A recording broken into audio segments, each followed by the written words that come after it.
Ô mes frères, ô mes sœurs, aimons-nous, toujours aimons-nous, toujours.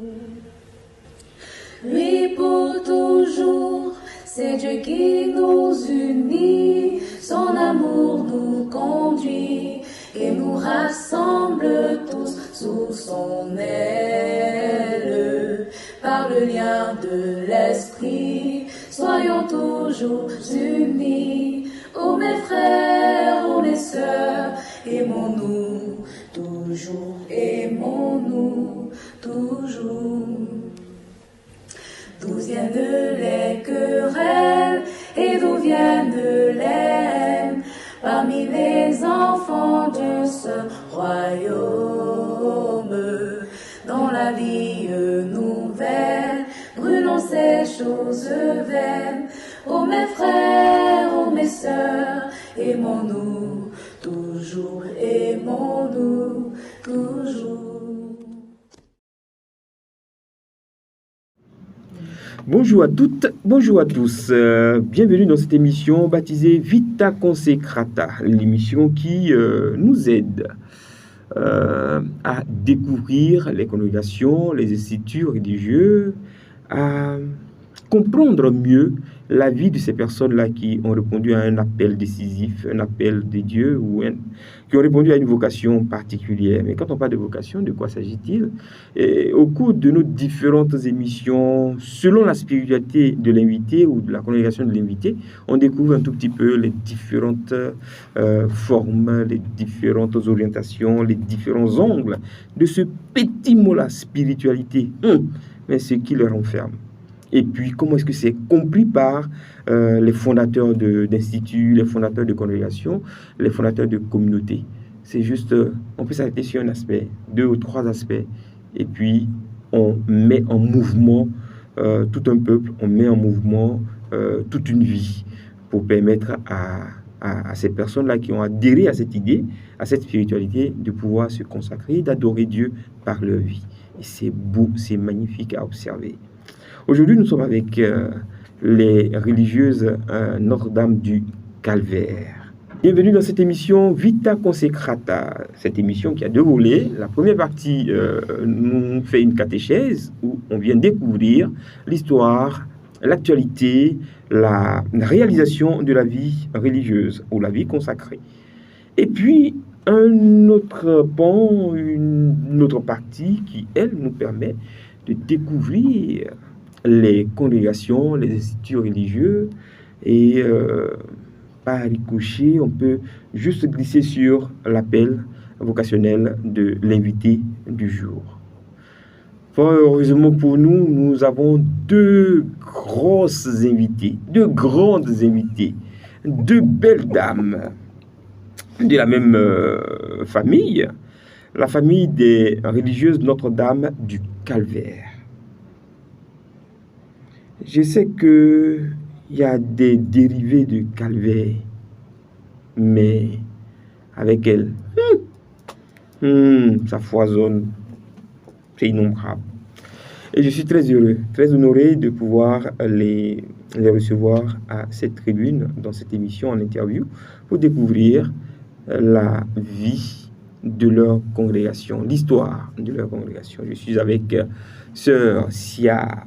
Bonjour. Bonjour. Donc, comment vous allez? Très bien, monsieur Kipré. J'ai réussi à mettre mon doc là un peu petit comme ça. Je dis pas ça fort. Ne pas dire, je dis pas ça fort. Et puis, bonjour, doc en devenir, sœur Emma. Sœur Emma. Bonjour, comment vous allez? Ça va bien, par la grâce de Dieu. Si vous avez vos injections là, ça va pas arriver chez moi, doctoresse. Alors, je suis avec vous pour découvrir votre congrégation. Qu'est-ce que l'on est en droit de savoir sur l'histoire de votre congrégation et son fonctionnement? Ok, merci. La congrégation des Sœurs Notre-Dame du Calvaire. Je pourrais me sourire. On lui peut dire les palais me sourire. À chaque fois que je parle de ma famille religieuse, je suis tellement content de partager ce que je vis, ce trésor que j'ai. Donc, c'est tout à fait normal que je sourisse. J'ai vu ça. Oh. Merci, ma soeur. Donc, la congrégation, c'est une congrégation française, fondée par un prêtre du diocèse de Cahors, donc en France. Elle a été fondée en 1833. Et 1833, c'est bien après la grande révolution de France. Il y a un chaos, il y a la désolation, il y a la destruction. Et donc, ce prêtre-là, qui aime l'homme, qui aime l'Église. Il y a un prêtre qui n'aime pas l'homme. Parce que je ne pas me provoquer matin là. Il ne faut même pas me provoquer. Quel prêtre qui n'aime pas l'homme? Et il aime l'Église. Donc, il va se laisser vraiment toucher. C'est parce qu'il a un cœur humain qu'il aime l'homme. On peut être homme. Ma soeur, quel prêtre n'a pas un cœur humain? On peut être humain sans toutefois avoir un cœur humain. Est-ce qu'on se comprend? Non, okay. On se comprend pas. Et donc, je parle de ce monsieur, Pierre Bonhomme, qui aime l'homme, qui a un grand cœur et qui va se laisser toucher par cette frange de la population, donc la jeune fille, pour pouvoir relever un grand défi de son temps. C'est-à-dire, après, là, on a fait un peu l'expérience ici en Côte d'Ivoire. Après notre petite guerre, je dis notre petite guerre parce qu'elle n'est rien à côté de ce qu'a vécu la France. On a vu un peu le contexte de l'après-guerre, l'après-crise. Et donc, Père Bonhomme va se laisser toucher par la situation de la jeune fille pour redonner vie aux hommes de son temps. Et c'est comme ça qu'il va dire, mais pourquoi pas ne pas réunir les filles pour leur donner une éducation, pour leur parler de Jésus-Christ, pour leur redonner des éléments essentiels, des rudiments, pour pouvoir, elles aussi, aider le peuple de Dieu. Parce que, comme on le dit, sauver une jeune fille, c'est sauver une nation. Et donc, il s'est vraiment laissé toucher par ce cri de cœur. Et c'est ce qu'il a fait. Et ça a donné aujourd'hui ce que nous avons, Notre-Dame du Calvaire. Cette grande famille religieuse. Bon, c'est vrai, vous avez parlé de votre amoureux, de fondateur, tout ça. Mais ça a donné ce que ça a donné aujourd'hui, Notre-Dame du Calvaire, c'est-à-dire. Lorsqu'il a lancé l'appel, il a d'abord recruté pour leur donner une éducation. D'accord. OK. Et donc, c'était un petit groupe qu'il a appelé les filles de Marie parce que c'était aussi un amoureux de la Vierge. Vous êtes les filles de Marie? À l'origine, c'était les filles de Marie pour leur donner une éducation. Et plus tard, il se rend compte que c'est vrai, il prend soin des filles, mais il veut aller plus loin. Il veut aller plus loin. Et donc, il va demander à ces jeunes filles de, elles aussi, être prêtes pour aider les autres. Donc, les malades, ceux qui étaient délaissés, les pauvres, donc les crucifiés. Elles vont accepter. 4 d'entre elles de ce groupe de Marie va dire oui pour la mission. 2 sœurs de différentes familles. Et c'est comme ça que va naître la congrégation des sœurs de Notre-Dame du Calvaire. Elle va les envoyer dans un monastère pour la formation. Il sera avec eux pour les aider jusqu'à ce qu'elles prennent leur autonomie. Et puis, comment ça arrive en Côte d'Ivoire ici? C'est quoi cette histoire? OK. Là, ils sont là-bas. Vous allez chercher les gens là-bas pour venir ici? OK. Notre arrivée en Côte d'Ivoire était après le Concile Vatican II, où il fallait aller plus loin. Il fallait sortir après l'appel du pape dans l'encyclique Fidei Donum. Donc, nos supérieurs se sont laissés effectivement toucher par cet appel du pape. Et donc, elles ont reçu l'appel de Monseigneur de Gagnois en son temps, Monseigneur Etria, qui était évêque de Gagnois, pour venir fonder dans son diocèse. Monseigneur qui? Etria. Je n'ai jamais entendu. Tu es un jeune chrétien. Je paye plus tes cours. Je paye plus tes cours, c'est fini. Je ne vais plus payer tes cours. Et donc, elles ont hésité. Non, il faut répéter encore. On connaît Père Bonhomme, on connaît chose manger. Il faut ajouter, quand tu parles des bonhommes, ajoute Émile Bonhomme. Émile Bonhomme. On pense que c'est notre fondateur. Ah? C'est pas notre fondateur. Notre fondateur, c'est Pierre Bonhomme. D'accord. Le bonhomme de la Côte d'Ivoire, c'est Émile Bonhomme. Donc, quand on dit bonhomme, là, c'est comme si on dit Quadio. Voilà, c'est comme Kipré, comme ça, Quadio, Kofi. Sia, Conan, c'est le nom de famille. D'accord, donc chez vous, votre fondateur, c'est Pierre Bonhomme. Je suis le fondateur. Je suis le. Tu comprends cette connectivité, cet amour, non? OK. Donc, elles ont hésité un peu et tout de suite, elles vont se rappeler de cette parole de notre Père fondateur qui dit « Je veux que mes filles soient aptes à tous les besoins que réclame l'humanité, quand même ce serait jusqu'au bout du monde. » Et donc, tout de suite, en vraies femmes calvariennes, elles vont se mettre debout pour prendre la route de la Côte d'Ivoire. Calvarienne. Oui. Ça vient de calvarienne. Oui. Allons-y, je vous ai dit. Donc, elles vont dire oui au pape, oui à l'Église tout entière, mais oui à l'Afrique, en faisant le pape venir. Et l'Afrique, c'est d'abord la Côte d'Ivoire. Et plus tard, on ira au Burkina et en Guinée-Conakry. Comme vous dites, elles vont dire oui au pape, oui à l'Église, oui à l'Afrique. Le pape lance un appel. D'accord. Elles répondent par l'affirmative de sortir de la France, de sortir du Brésil, d'aller dans les périphéries, donc en Afrique. Donc, c'est d'abord un premier oui au pape. Et oui à l'Église. Et le troisième oui, c'est à l'Afrique où elles vont venir, comme on le dit, de poser leur bagage avant de repartir. Et chercher quoi en Afrique? En Afrique, parce qu'on les a appelés. Pourquoi? On les a appelés. Pour faire quoi? On les a appelés pour enseigner, pour l'évangélisation, pour une présence maternelle, pour apprendre au peuple de Côte d'Ivoire à rester debout, même dans les situations de guerre, dans les situations de calvaire, dans les situations difficiles. Comme Marie debout au pied de la croix, que nous verrons tout à l'heure dans notre spiritualité. Non, je suis en train de réfléchir, c'est vous qui avez programmé les crises qu'on a eues en Côte d'Ivoire depuis. Je suis en train de me poser la question, parce qu'en fait, nous, on n'a jamais pensé à une guerre de guerre. Mais une guerre, ça ne se programme pas. Nous sommes dans la dynamique où on ne court pas vers la souffrance, mais nous sommes conscients que dans toute vie, il y a les souffrances. Jésus n'a pas demandé à mourir. Voilà, on ne demande pas à faire souffrir un calvaire, on ne demande pas une souffrance, mais nous sommes conscients que pour toute vie, on pourrait dire même que c'est la base, c'est par la souffrance qu'on prend l'envol. S'il n'y a pas de vendredi, on ne peut pas avoir de dimanche de résurrection. Pardon, ton gros français, là, comme ça, sur moi. Laisse-moi. Sœur Sia, voilà, elle me parle mal comme ça. Qu'est-ce qu'on peut dire sur l'histoire de votre congrégation? Qu'est-ce qu'on peut retenir que votre sœur n'a pas dit? Non, je crois qu'elle a dit l'essentiel. Elle a dit l'essentiel.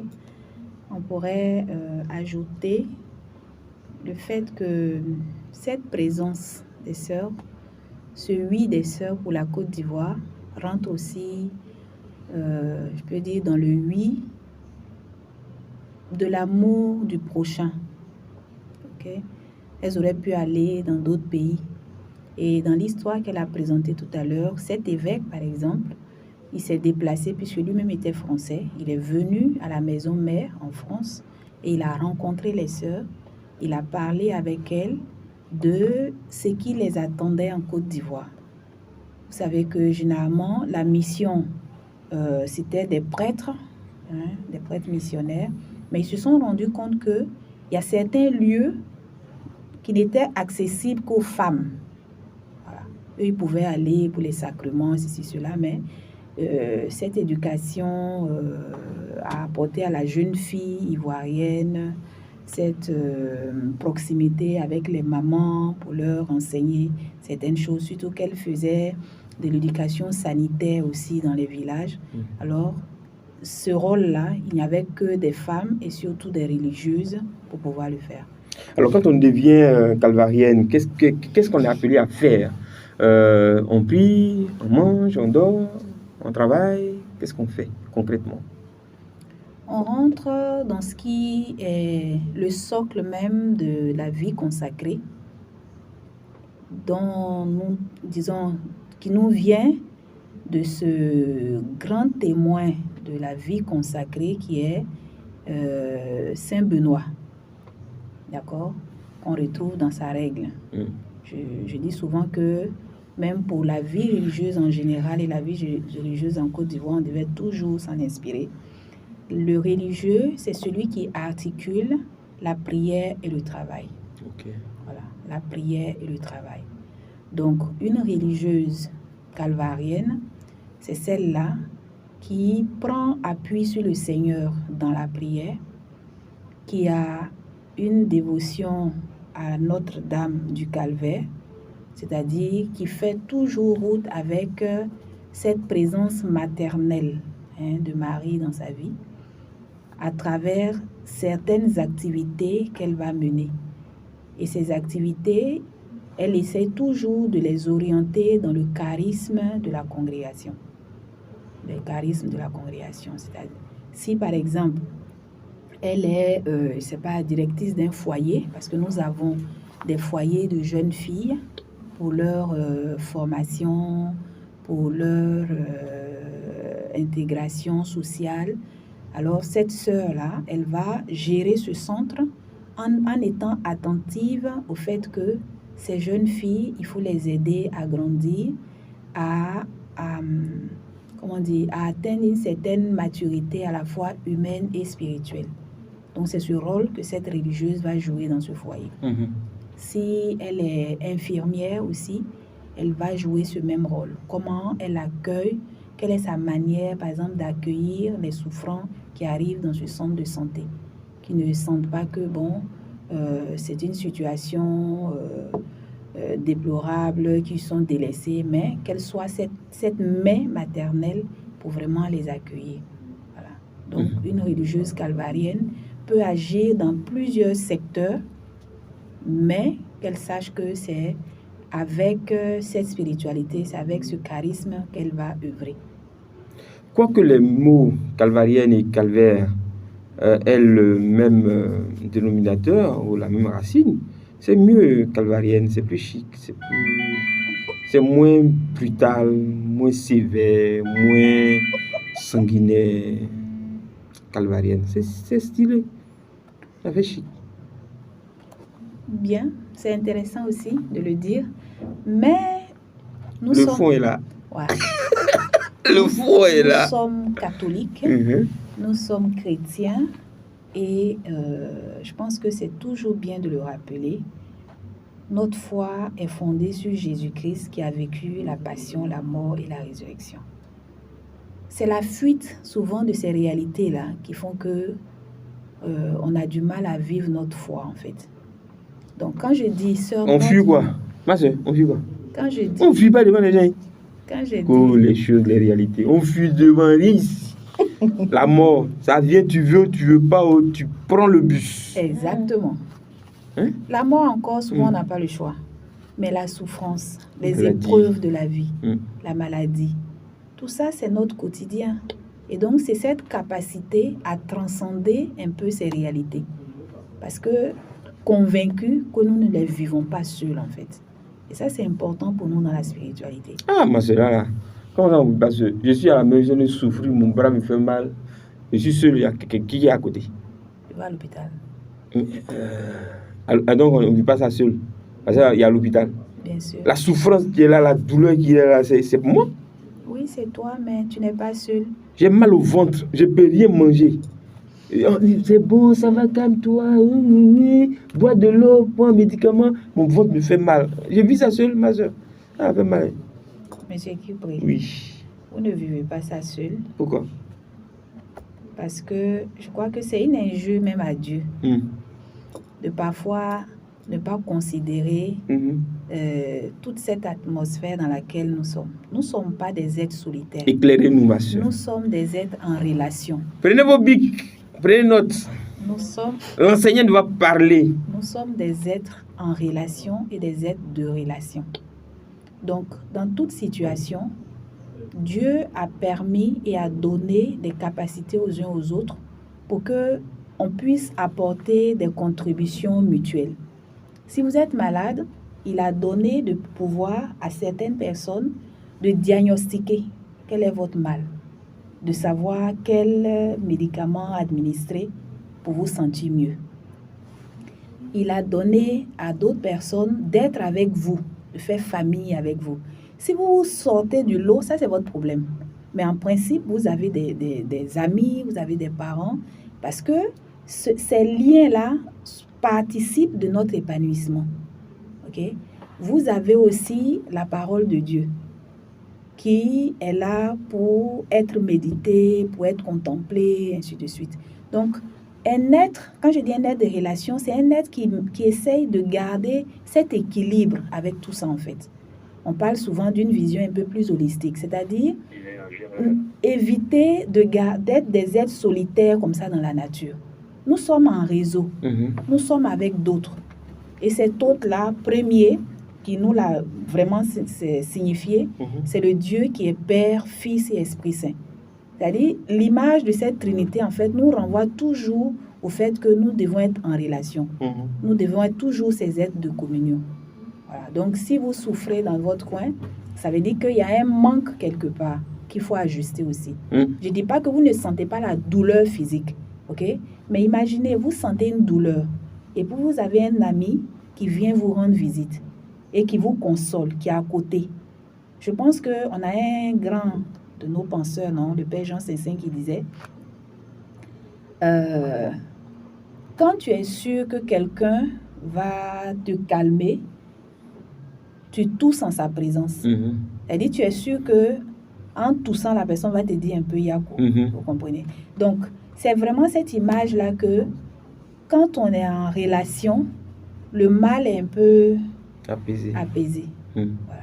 Sinon... Et c'est ce rôle-là que les sœurs Notre-Dame du Calvaire essayent de jouer. Et je vais finir sur ça. Allez-y. Lorsque vous avez dit tout à l'heure Notre-Dame du Calvaire, c'était un peu plus choc que calvarienne. C'est pas faux, mais il faut toujours garder cette idée. Ok? Parce que quand nous disons par exemple Sœur Notre-Dame du Calvaire, nous ajoutons que le calvaire pour nous est un lieu théologique. Je m'explique. J'attends cette explication. Le calvaire est un lieu théologique, c'est-à-dire le calvaire nous dévoile quelque chose de Dieu. Qu'est-ce qui s'est passé au calvaire? Au calvaire, il y a eu la manifestation par excellence de l'amour de Dieu. C'est le lieu où Dieu nous dit « Je vous aime ». Et pour vous dire « Je vous aime », regardez jusqu'où j'étais capable d'aller. Vous voyez? Regardez jusqu'où j'ai été capable d'aller. Ce que je d'aller. vois, c'est chicotte. Tout à fait. C'est pointe. Tout à fait. C'est le sang. Tout à fait. C'est l'eau. Tout à fait. C'est la souffrance de quelqu'un qui était au-dessus de tout. Un innocent en plus. Un innocent. Exact. Qui n'a fait que du bien. Tout à fait. Et puis, de l'autre côté, j'ai vu des personnes haineuses qui sont adressées à la mauvaise personne, qui n'étaient pas, on va dire, la source de leur malheur, de leur manque. Tout à fait. Des gens qui n'avaient peut-être rien, qui manquaient de quelque chose, mais qui sont pris à quelqu'un, poussés par une élite. Moi, c'est ce que je vois au calvaire. Votre calvaire, là, c'est... Oui, mais vous l'avez si bien dit. Vous l'avez si bien Et vous voyez amour dans ça, là? Il y a de l'amour. Il y a de l'amour de Dieu dans tout ce que vous êtes en train de citer. Et c'est ça que nous cherchons à révéler en fait. C'est-à-dire, si vous, monsieur Kipré... Je suis aveugle actuellement, percez mes yeux, parce que je ne vois rien. Nous essayons de par cette spiritualité, de dire qu'au cœur de toute cette description que vous venez de faire, Dieu y est. Et il dit et il continue de dire son amour. Alors, est-ce que moi, sœur de Notre-Dame du Calvaire, je suis capable de percevoir cela aujourd'hui? Est-ce que je suis capable de voir dans une certaine déchéance l'amour véritable de Dieu? Et avec cette personne et avec, bien sûr, la Vierge Marie, aider à révéler effectivement cela, donc à faire sortir progressivement les personnes de cette situation. En quoi est-ce que Dieu m'aime? Quelle est l'expression de l'amour de Dieu dans le fait que je vienne de recevoir une information sur laquelle je suis condamné à vivre avec un mal de cœur incurable? Où est l'amour de Dieu? D'accord.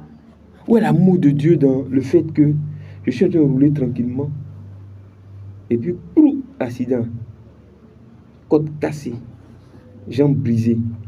On dit je ne pourrai plus jamais marcher. L'amour de Dieu dans ça là. Faut voir tes tantins me dit.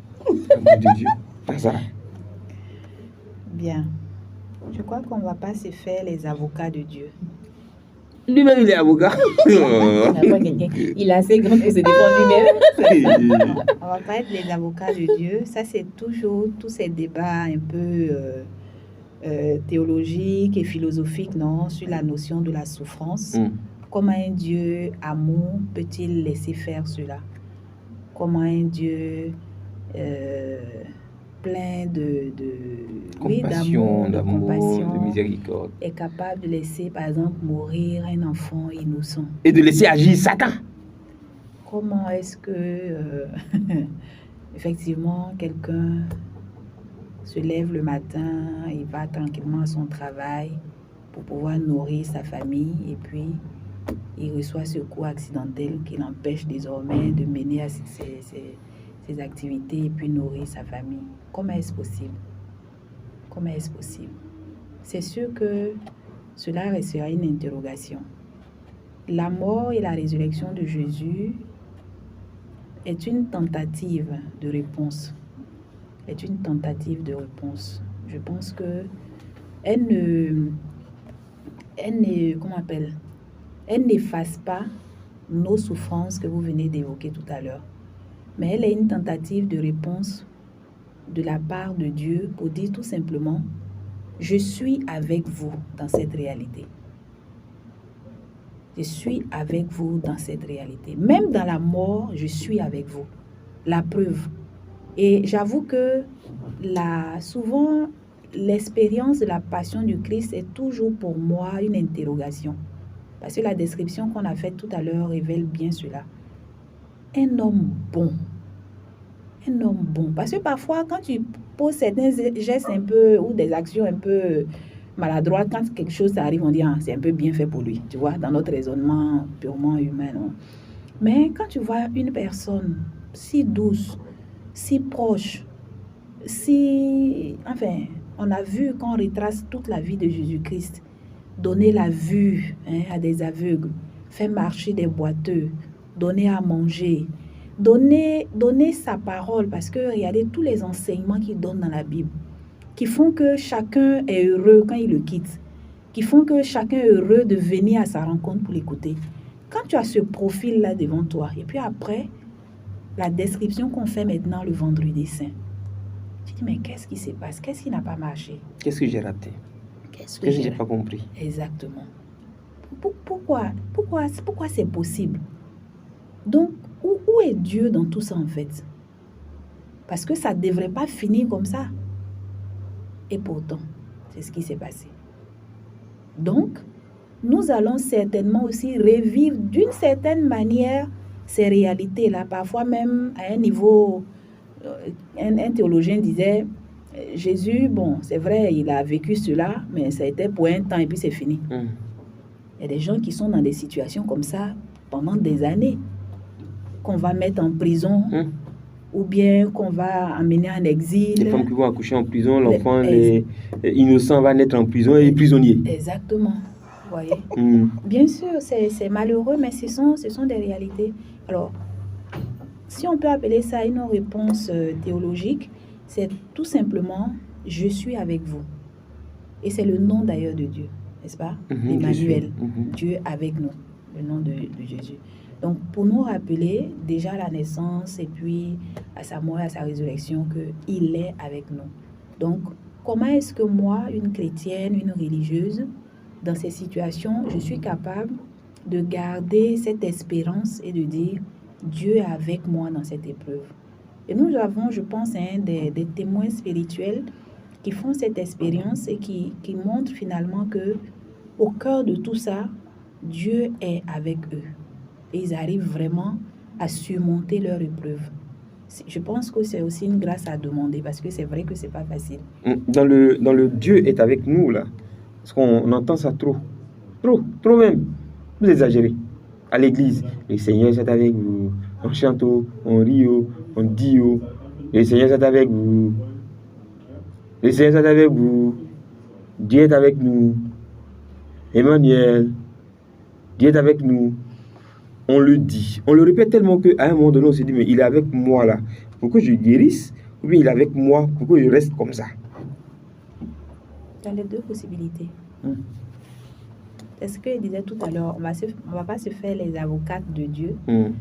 Mais il y a les deux possibilités parce que le mystère est tellement grand que parfois, nous ne pouvons que balbutier en fait. Nous ne pouvons que balbutier. Pourquoi est-ce que c'est comme ça?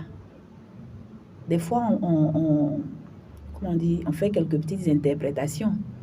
Est-ce que le fait d'être dans cet état va vous éviter certaines situations? Est-ce que le fait d'avoir cette maladie, c'est pour ça que je dis, je ne vais pas être vraiment dans la justification, de la souffrance. Mais est-ce que cet état-là peut éviter certaines situations? On a des histoires de société où on raconte souvent qu'il y a des personnes, quand elles sont en galère, n'est-ce pas, elles sont plus disponibles parfois. Elles connaissent Dieu. Comment? Elles connaissent Dieu. Et ça, elles connaissent Dieu, elles sont présentes à certaines activités de l'église, ainsi de suite. Et puis dès que ça marche, on s'en fout de Dieu. Voilà. Alors on se pose souvent la question, est-ce que cette situation-là était meilleure pour garder une proximité avec Dieu? Ce qui est une fausse analyse. Parce que l'idéal, je pense, pour Dieu, c'est pas de nous maintenir dans des situations de misère, mais c'est comment, en chrétien adulte, en chrétien convaincu, converti, arriver toujours à articuler cette relation avec Dieu. Voilà, à gérer notre vie humaine et à gérer notre vie aussi divine, si on pourrait dire. Okay. Donc voilà ce que je peux dire. C'est pas si pour ajouter à ce que, merci, Sœur Solange. Normalement, on devait interroger Sœur Solange ensemble. Ça, c'est pas faux. Une doctoresse, on ne l'interroge pas seule. Ah. Ça, c'est pas faux. On devait l'interroger ensemble, là, pour couper sur moi, on devait couper sur elle. C'est pas normal ce que vous faites là. Oui. Il faut savoir aussi que la mission de la sœur de Notre-Dame du Calvaire, pour tout ce qu'elle vient d'expliquer. Marie, quand on voit Marie faire le chemin de croix avec son fils, elle ne se plaint pas. Elle ne se plaint pas, mais pourquoi mon fils, mais pourquoi moi, pourquoi pas un autre, pourquoi. Donc c'est un peu ça la mission de la sœur de Notre-Dame du Calvaire. Accompagner, c'est-à-dire que quand tout à l'heure tu parlais de cet homme qui va au travail, qui fait un accident, et quel est l'amour de Dieu là? C'est l'aider à rester debout dans cette épreuve que la personne vit comme Marie et garder l'espérance que cette situation d'accident, de calvaire qu'elle vit n'a pas le dernier mot sur sa vie, mais bien au contraire un passage pour la résurrection. Quand on vit une souffrance avec cette idée de l'espérance, de la résurrection, de la foi, comme elle a dit, la souffrance devient une joie, devient un lieu prophétique pour nous. Ma sœur, quand on vit cette souffrance avec une idée de résurrection donc, qui passe par la guérison, pas forcément par la guérison. Oui, je prends qui passe par la guérison. Qui passe par la guérison, oui. Alice, j'ai mal à la tête aujourd'hui. Dans 5 minutes, je prends un cachet et puis ça ira. Voilà, c'est évolutif, ça passe. Mais quand je sais que je monte, je descends, j'ai l'argent, je n'en ai pas, je suis infirme à vie, je suis aveugle, non-voyant à vie. Je suis sous... Bon, là, il ne nous entend pas, donc on ne parle pas de lui. Mais je ne peux pas sortir. Hein? Je ne peux pas sortir de moi-même parce que paralysé, si je dois sortir, si je dois faire mes besoins, c'est sur moi, s'il n'y a personne. Ou alors, après, je vois des personnes qui sont gênées de me retirer mes besoins. Je sens que je gêne. Je ne voudrais pas gêner. À un moment donné, on me le rappelle tellement que j'ai même... Voilà. Je n'ose même pas dire, parce qu'on est au calvaire. Au calvaire, il y a des trucs qu'on ne dit pas. Effectivement, on ne dit pas, on le vit en silence comme Marie, on offre tout ça à Dieu comme une prière tout en gardant l'espérance. Parce que toutes les souffrances que nous vivons ne sont rien à côté de celles du Christ. Très souvent, nous disons, je suis chrétien, mais est-ce qu'on comprend effectivement le sens de la chrétienté? Dans le chrétien, on a le Christ, donc je suis un petit Christ. Qu'est-ce que le Christ a vécu? Donc, si moi aussi, je dis que je suis chrétien, je dois m'apprêter à vivre ce que le Christ a vécu. Il nous a dit de porter notre croix. Et lorsque cette croix advient, on oublie qu'on est chrétien. Nous devons toujours nous rappeler que nous sommes des chrétiens. Et tout chrétien doit passer par la passion, la mort et la résurrection. Si tu ne fais pas ces expériences dans ta vie de chrétien, tu n'es pas encore chrétien. Mais il faut rester debout comme Marie l'a fait. Et c'est ça notre mission, aider. Tout en sachant que, effectivement, ces lieux de calvaire sont très difficiles pour ces personnes à accepter. Accepter d'abord parce que je vis une situation de maladie. Il faut que j'accepte cette situation de maladie. C'est seulement en restant debout que je pourrai accepter. Coucher, je ne peux pas. Assise, je ne peux pas. Marie est restée debout. Elle a souffert plus que quiconque. Mais elle est restée debout. Et à la fin, elle a eu la victoire avec son fils. Et donc, comme tu le dis, même si je sens que dans ma maladie, rien n'évolue, je garde l'espérance parce que je vis cela avec le Christ. S'il veut m'utiliser dans cette maladie pour se glorifier, que sa volonté soit faite. Il va quoi vous utiliser dans ça là? Mais bien sûr, je ne vais pas nommer quelqu'un, mais il y a une religieuse aujourd'hui, ça fait combien d'années? Elle souffre, mais je vous assure que quand vous partez la voir, à chaque fois que je vais la saluer, je me conforte, j'ai dit, voilà une belle situation de Marie debout au pied de la croix. Vous la voyez, on dirait un ange. Mais quelle espérance, quelle foi, quelle force. Ses parents autour, souvent on est découragé. Nous-mêmes, on va la voir, on n'est pas moins découragé. Mais quand on la voit, j'avoue qu'à chaque fois que je vais la voir, je me dis, tiens, voilà une très belle expérience de Marie debout au pied de la croix. Parce qu'elle ne baisse pas les bras. Elle est consciente que dans ce qu'elle est en train de vivre, Dieu fait chemin avec elle. C'est ça. Tous vos noms ne sont pas simples. Si. Ma réparatrice, Madame du Calvaire, de la résurrection. C'est la réalité qui est là. Faut pas la nier. D'accord. Il faut l'assumer dans la foi. Non, mais c'est vrai que quand vous rendez visite à quelqu'un qui porte un mal à vie et qui vous accepte, qui vous accueille avec le sourire, alors que sa vie est maladie perpétuelle.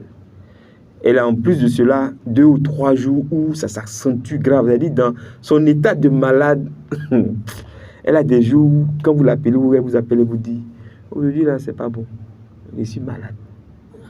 Est-ce que toi-même tu as une fois eu une vie de guérison comme ça? C'est-à-dire du 1er au 31 tu es malade. Et puis tu appelles pour dire, aujourd'hui là je suis malade. Quand on lit ça, vous ne pouvez pas ne pas aimer Jésus en fait. Et on a, par la grâce de Dieu, quelques amis comme ça, de temps en temps, qui nous font faire des retraites, rien qu'en leur disant bonjour, rien qu'en leur rendant visite. Et c'est bien. Pourquoi je ne réponds pas à votre question? J'ai dit, parce que tu es calvarien. Je vous ai mis... Parce que tu es calvarien et que tu as le prénom de notre père fondateur. Ma soeur.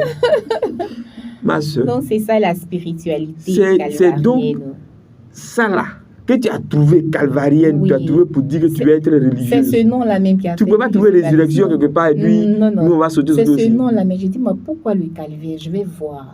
Oui. Et comment s'est fait la rencontre? Qui vous a parlé de... Qui vous avez vu dire? J'étais aspirante lorsque j'ai pris conscience de l'appel vocationnel, de l'appel à la vie religieuse. J'ai commencé mes premiers pas avec les sœurs de Notre-Dame de l'Incarnation depuis la classe des 4e. Et c'est plus tard à Abidjan, en 2002-2003. J'étais avec une amie aussi, aspirante chez les sœurs de Notre-Dame de l'Incarnation. Et je me rappelle bien que l'année là, notre dernière session, c'était à Bondoukou. Et on avait eu un don. Et j'aimais bien le tchèp. Puis je dis, mais j'espère que ce mouton-là, on va faire du tchèp avec. Et la sœur qui était responsable, ça m'a fait une soupe. J'ai dit, mon Dieu. Donc, on va finir la session là sans manger tchèp. J'étais fâchée. Et l'autre, ma copine qui était là, qui était aussi aspirante aussi, chez les sœurs Notre-Dame de l'Incarnation, mais aussi chez les sœurs Notre-Dame du Calvaire. Elle me dit, ah, donc tu aimes tchèp comme ça. Il dit, moi j'aime tchèp. Je ne peux pas comprendre pourquoi une session, on ne fait pas le tchèp.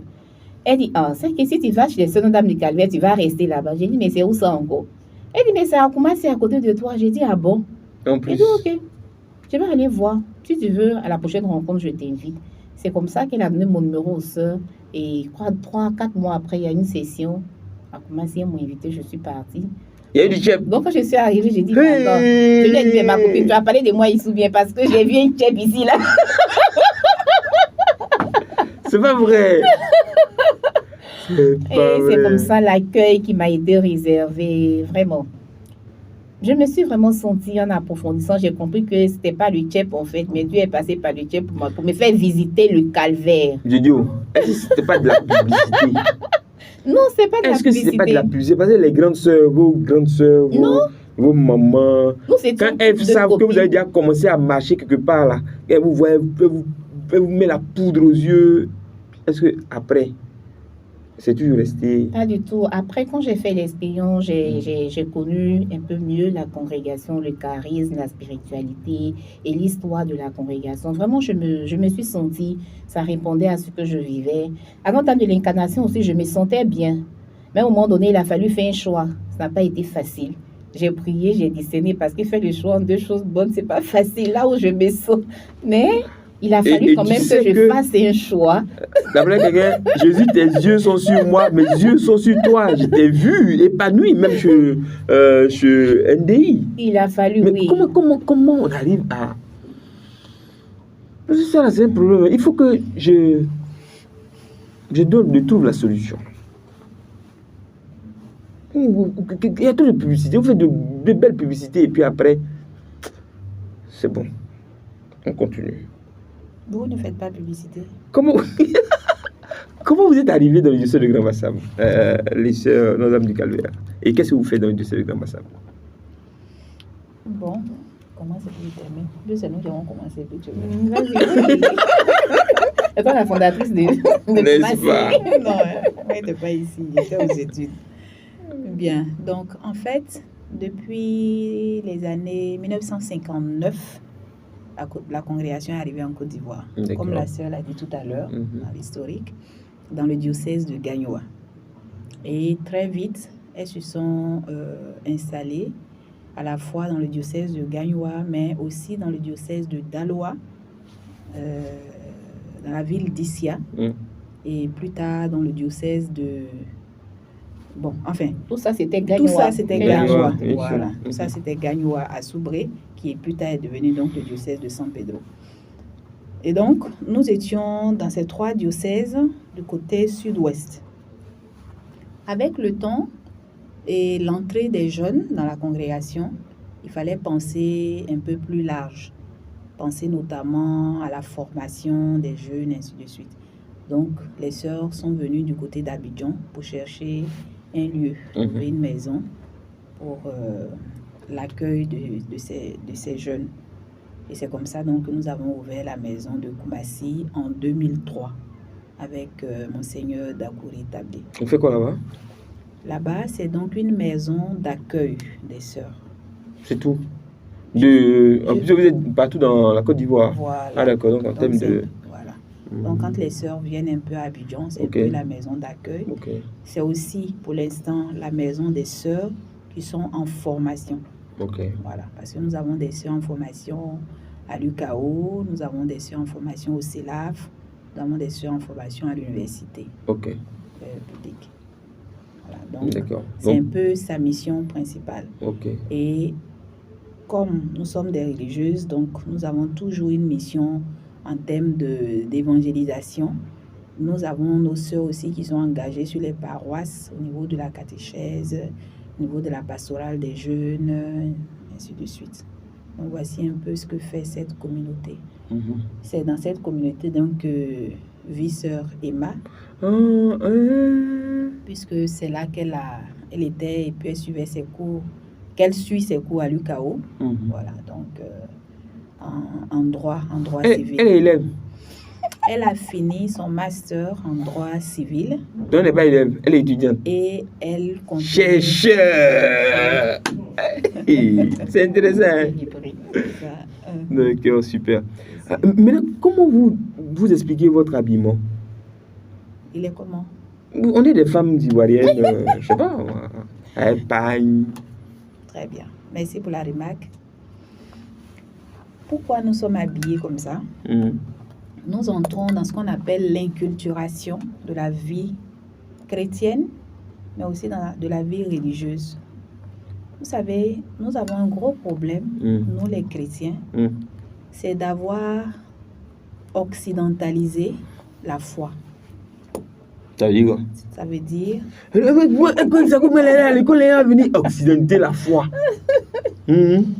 Pourtant, j'essaye. Faut essayer encore. La monnaie de ton français, la foi, vous voyez.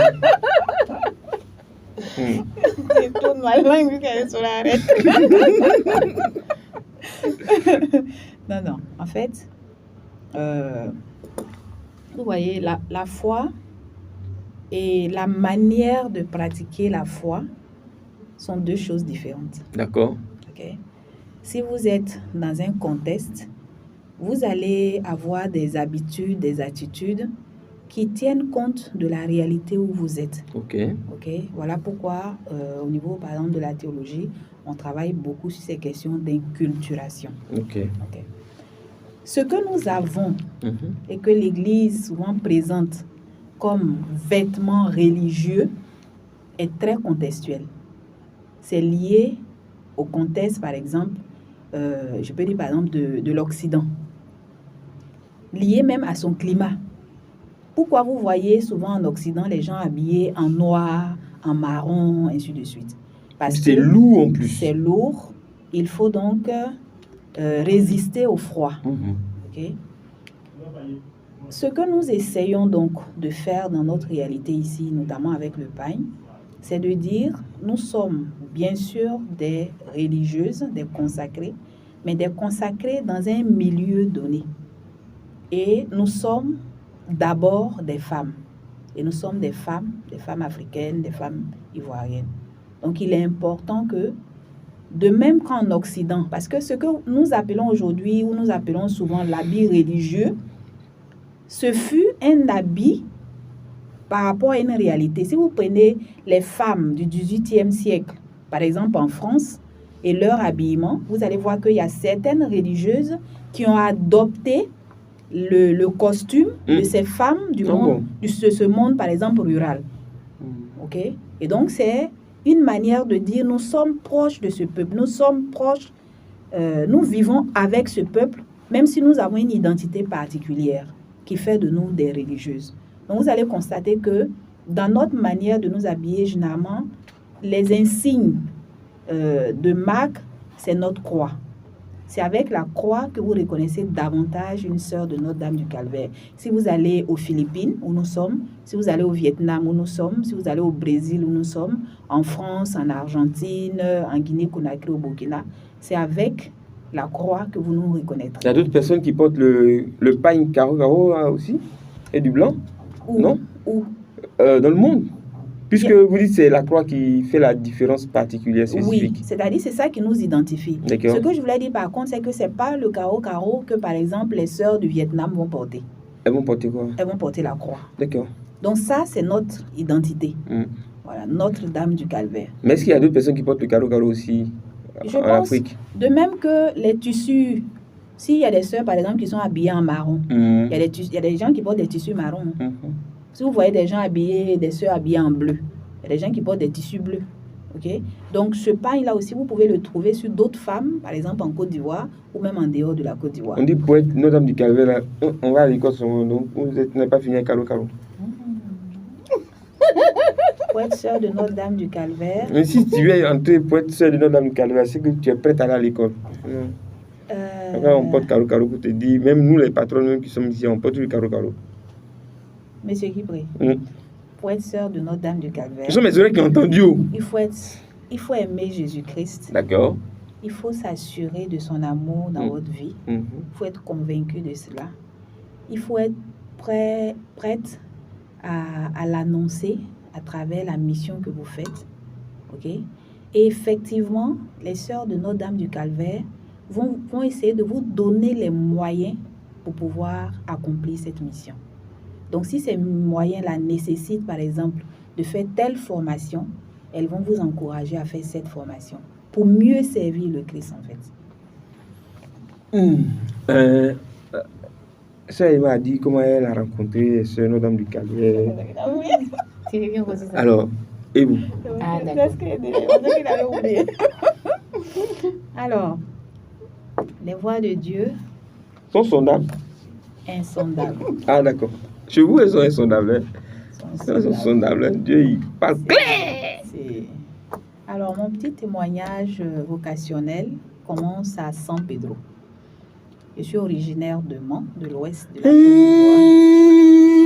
d'Ivoire. Je suis des 18 montagnes, mais ma famille, très tôt, s'est installée à San Pedro, dans la ville de San Pedro. Donc, c'est là que très tôt, en classe de CM1, j'étais CVAV. J'étais catéchumène puisque j'étais déjà baptisée à l'enfance. Et j'avais sur ma paroisse une religieuse qui est morte d'ailleurs il y a quelques années en France et qui menait des activités avec nous. Elle nous encadrait. Mais j'avoue que sa vie m'intriguait en fait. Une femme, tout le temps avec nous, avec les jeunes, engagée sur la paroisse. Elle s'appelait Jeannoise. Jeanne-Françoise, mais en abrégé Jeannoise. Et ça m'a posé question en fait. J'ai dit, mais comment est-ce possible que cette femme soit aussi disponible au service des enfants? Nous, on était au service avec elle. Après, même elle organisait des camps avec des enfants handicapés auxquels on allait participer. Et donc, pour moi, ça m'a posé un peu question, en fait. Et j'ai voulu faire comme elle. Voilà, j'ai voulu faire comme elle. Bon, quand on est enfant, on a un peu ses idées. Bon, après, j'ai continué mes cours. Et puis, j'ai continué les activités à la paroisse. Et je pense que quand nous étions en classe de 5e, il y a eu une autre congrégation qui est venue et qui a créé un groupe vocationnel. D'accord. Voilà. Donc, dans ce groupe, on disait que c'était un lieu pour venir réfléchir sur notre vocation. Et moi, vraiment, j'ai cherché à comprendre c'est quoi cette vocation religieuse. Voilà. Donc, on avait des enseignements, on participait, ainsi de suite. Donc, c'est comme ça que tout est parti. Donc, après, j'ai eu la possibilité de participer, comme disait Sœur Emma tout à l'heure, à une session à Soubré, puisque moi j'étais à San Pedro, la session était à Soubré. Et là aussi, c'est intéressant parce que c'est une amie qui m'a, invitée à cette session, puisque elle connaissait déjà les sœurs. Je crois qu'elle était en 3e. La NDI aussi? Comment? Non. Elle connaissait les sœurs du Calvaire. Notre-Dame du Calvaire, qui était à Soubré. Ok, d'accord. Voilà. Et c'est comme ça que je suis allée à cette session. J'ai eu aussi un accueil magnifique. J'ai vu des sœurs qui étaient là pour nous accueillir, pour nous entretenir, pour causer avec nous, qui demandaient après nos familles. Je dis, mais qui sont ces femmes qui sont si attentives? De couleur blanche? Elles étaient françaises. D'accord. Elles étaient françaises. Voilà. Et avec elle, il y avait une sœur ivoirienne, notre première sœur d'ailleurs, de la congrégation. C'est qui? Sœur Jeanne d'Arc Yonogo. D'accord. Voilà. Donc, c'est celle-là qui était avec elle. Donc, nous avons participé à ces sessions et c'est comme ça que tout est parti. Super, c'est bien. Alors, une petite parenthèse de cette histoire, et je l'avais dit dans une autre de nos conversations, c'est la réaction des parents. Nous sommes 2 filles dans la famille. De mon père et de ma mère, nous sommes 2 filles et 3 garçons. Donc, quand j'ai commencé cet apprentissage, j'ai ma petite sœur qui a été intéressée. Donc, elle aussi, elle a souhaité venir faire... Oh non, vous exagérez. Vous exagérez. Je finis de vous mettre au monde et vous allez devenir quoi? Des religieuses. Oh, c'est-à-dire? C'est-à-dire des femmes consacrées à Dieu pour le service de leurs frères et de leurs sœurs. Non, je ne comprends pas. Est-ce que vous allez vous marier? Non. Vous allez faire enfant? Non. Non, ça ne va pas. Et vous allez travailler? Oui. Pour avoir l'argent? Oui. Pour payer ma maison? Pour s'occuper des plus frères. Non, c'est pas, je ne comprends pas. Je ne comprends pas ces français-là. Je ne comprends pas ça. Je ne comprends pas. Pour ça, je ne suis pas converti. Donc, très vite, le papa, lui, l'a dit, pourvu qu'elle soit heureuse. Il est chrétien. Et la maman, ma première fille, non. Alors, ce qui est intéressant dans cette histoire vocationnelle, je participais aux sessions. D'accord. Mais quand j'y vais, j'ai dit à ma maman, je vais pour prier. Elle dit, voilà, si c'est pour prier, c'est mieux. Mais papa, lui, savait plus ou moins que c'était des camps vocationnels. C'était peut-être même son intention, son souhait. Bon, en tout cas, il était très, très libre vis-à-vis de nous par rapport à Il était quoi, catéchiste? Il était catéchiste. Mais c'est ça. Monsieur Sia Mathieu. C'est un averti. Pour moi, c'est un saint homme. Paix à son âme, monsieur Saint Sia. Exactement. C'est tout. Ok. Oh, super, c'est intéressant. Maman. Mais ce qui était intéressant, quand j'ai fait le choix, après donc le bac, j'ai demandé à rentrer. Elle a dit, je ne peux pas me battre avec Dieu. Et un combat rude. Je ne peux pas me battre avec Dieu. Donc, c'est comme ça Super. que les choses se sont passées. Oh, c'est extraordinaire, c'est magnifique de parler avec vous. Alors, nous sommes à pratiquement la fin. Hein. On a parlé des insignes. Encore. Comment est-ce qu'on vous le connaît? On a déjà dit ça. Hein. C'est tout, votre Tout à voile, l'heure, votre du voile. la sœur parlait des insignes Mhm. lesquels on peut nous reconnaître. Mais au-delà des insignes, il y a aussi ce style de la maternité. Vous accouchez. Vous me dites vite, vite. Ce style de la maternité, Hum. tu savais pas dire, c'est ça même notre charisme, la maternité. Et il faut m'expliquer universelle. maternité là. J'explique au Comment c'est pied ça? de la croix. Hum. Tout à l'heure, j'ai dit que nous imitons Marie. Marie. Tu sautes ce Je mot. ne saute pas, c'est pour que tu comprennes bien. C'est pour qu'on comprenne bien. Au pied Oui. de la croix de Jésus se La tenait Marie, maternité sa n'est pas que mère. biologique. Voilà, se tenait Marie, sa mère. Est-ce que tu me suis bien? Je te suis. Voilà. Et Jésus dit quoi avant de partir? Femme, voici ton fils. Et il dit aux disciples, voici ta mère, en Jean 19, 26, 27. Donc Marie reçoit cette mission-là de la maternité. Elle reçoit le disciple. Elle est mère du disciple à travers lequel c'est tout homme qui se retrouve, donc toute personne blessée, toute crucifiée. Et donc la sœur de Notre-Dame du Calvaire, qui essaie de poser ses pas dans les pas du Christ en passant par Marie. Attends, imiter Marie. mais pose-la là Et d'abord. aussi Mais cette pose-la là mère d'abord. Si tu dis que est t'es ma aussi- mère, Je suis ta mère. cette émission, on va gâter l'émission tout de suite. Et... Si, Non, elle- elle est davantage mère pour ceux qui n'ont pas de mère. Voilà. Hein, donc, moi, tu me rejettes. Je ne te rejette pas. Mais voilà. T'as vu, non? Voilà. Mère pour vraiment, particulièrement pour les crucifiés. Donc, comme elle a dit au début de l'émission, pour une sœur qui est infirmière, tout le monde est infirmier. S'il n'y a pas ce style de la maternité dans le travail d'infirmière que tu fais, tu n'es pas encore sœur Notre-Dame du Calvaire. Yeah, Oui, c'est ça. ce qui va te différencier d'un laïc ou d'une autre congrégation. Et il y a combien d'infirmiers chez vous là? On a quand même 2, Quatre, c'est cinq. suffisant. Plus. plus. Ah. Des On a des infirmières, centres des de sages-femmes.